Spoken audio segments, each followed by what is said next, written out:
Hi everyone, Neil here from Active Performance. So this week we're going to be talking through what makes up our calories and what we should be eating to make up those calories in terms of macronutrients.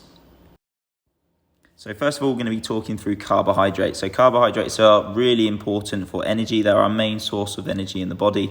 They fuel exercise, they fuel the brain, so they are really important. However, if we do eat carbohydrates in too high quantities and we're not burning these carbohydrates off, then they will get stored as body fat, which is where they get their bad reputation from.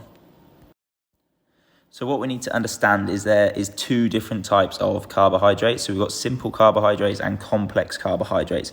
Complex carbohydrates are the ones we need to be focusing on the most. They're slow release, so they're going to give us a slow release of energy throughout the day, which will give us a more sustained release of energy rather than spikes in our blood sugar.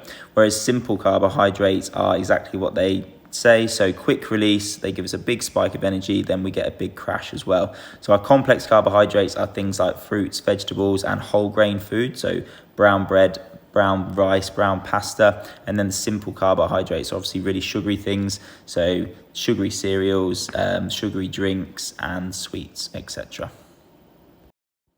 These two different types of carbohydrates affect our body in different ways. So as you can see from the graph there, that is an example of our blood sugar levels. So the red line is a simple carbohydrate. So we get that spike in blood sugar, then the insulin will take that blood sugar down, and then we get a bit of a crash, which could cause a craving. So for example, if you were to have a sugary food, it would spike your blood sugar levels up high, then you get a crash, and then you're more likely to feel hungry again and probably grab another sugary food. So it's really important to understand that if you do have something sugary, you are probably going to feel hungry again in a very short amount of time. However, if you do stick to more complex carbohydrates with that slower release of carbohydrates throughout the day, it has a lower effect on your blood sugar levels and gives you that more sustained release of energy, which is going to provide energy throughout the day and hopefully reduce those cravings as well. So here's an example of two different things that we could have for breakfast and then the different effects that they're going to have. So we've got Belvita breakfast biscuits there on the left. So one biscuit actually contains 6 grams of sugar. So therefore they come in packets of 2. So more than likely we're going to take 2 of those biscuits. So we're going to be around 220 calories and around 12 grams of sugar. So it's quite high in the sugar for a small quantity of food.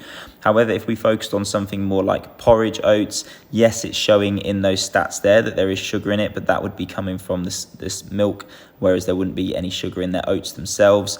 Because they're more whole grain, they're going to have more fiber in. It's going to increase feelings of fullness. It's going to be a bigger quantity of food, and overall, even with the milk inside it there, it still would be lower sugar levels. So it's going to keep us nice and sustained throughout the day. And like I said, because it is a higher quantity of food, even though it would come out as lower calories, you're then going to feel more satisfied and fuller.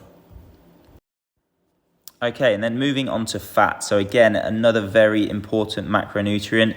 We do need it as a source of energy, and one of its main benefits is going to help improve our cardiovascular system in terms of healthy heart, healthy arteries, because there are good fats which will help to lower our cholesterol. We also need it to help absorb vitamins and protect our organs as well. So with the same as carbohydrates, we have different types of fats as well. So we have saturated fat and unsaturated fat. So saturated fat is more solid at room temperature, and this is the fat that we want to avoid. So it's normally found in things like red meat, dairy products, coconut oil, things like that. So that's going to have a detrimental effect on our cholesterol, and it's going to increase those levels. Whereas we have things like unsaturated fat, so that's going to be found in things like oily fish, so salmon, tuna, in a lot of seeds, chia seeds, flax seeds, and also in nuts as well. And this type of fat is active, so it's going to have a positive effect on our cholesterol and actually help remove some of those bad fats out of the body. So it's going to help improve our heart health and our cardiovascular system as well. So it's really important, if we are consuming fats, to try and consume the good unsaturated fats rather than the saturated fats.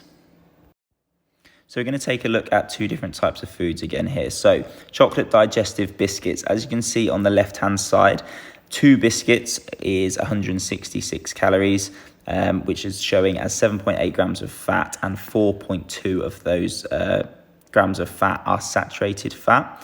Whereas if we have a look at the cashew nuts on the right hand side, it is showing as higher fat, so it's coming out as nearly 12 grams, so that's obviously 4 grams more than the digestive biscuits. However, only 2 grams of this is saturated fat. So as you can see, there's nearly 50% of the digestive biscuit is made up of that bad fat, whereas there's a very small quantity of bad fat in the cashews, however a higher quantity of good fats. You're actually intaking quite a lot of good fats there. And also what you need to consider is the digestive biscuits are going to come with a lot of sugar in there as well, whereas the cashews don't come with any sugar. So if you were to snack on cashews, you're going to get some good fats into the body and also a lower sugar intake, so therefore you won't get that sugar spike later down the line and want to have another snack if you get hungry again. So moving on to protein. So protein is very important for growth and maintenance of tissues, and we can also use it as a fuel source if we need it at last minute. So because everyone is increasing their exercising levels, this is going to be a really important macronutrient just to help repair those muscles after activity. Other benefits of protein to consider are that they do also increase your feelings of fullness because you get a high quantity of food for a low amount of calories, and also they don't impact your blood sugar levels the same way as carbohydrates do. So they're going to keep those blood sugar levels quite sustained throughout the day and hopefully prevent those cravings and reduce your snacking. Protein can be found in a variety of sources. So we've obviously got meat. We have dairy, but we need to just consider the fat that's found in that dairy as well. We can get protein from fish and nuts. We can also get it from vegetarian and vegan sources such as beans, and we can supplement if required. So here's a comparison of 3 different sources of protein. So we have some red meat, some white meat, and then a vegetarian option of some chickpeas. So as you can see, the meat options are showing obviously as a higher amount of protein there, so 26 grams to 30 grams, whereas the chickpeas only have 7 or 8 grams in them. However, those chickpeas do come with additional fiber. So fiber is really important for the digestive system. So there are a whole source of benefits that we can get from the vegetarian options as well to help increase those fiber levels. And what we also need to consider as well is, although the meat options are higher in protein levels, the red meat is obviously showing as quite high quantities of fat and saturated fat. So the white meat options are looking like a better source with higher protein levels and lower fat levels. So try and take this into account when you're planning your week. Can you maybe get some vegetarian or vegan meals in there to increase your fiber intake? If you are having a lot of red meat, can you maybe reduce those red meat sources for some white meat or possibly some fish? So one final thing to consider here, which is really important, is that carbohydrates per gram have 4 calories, protein has 4 calories per gram, but fat has 9 calories per gram.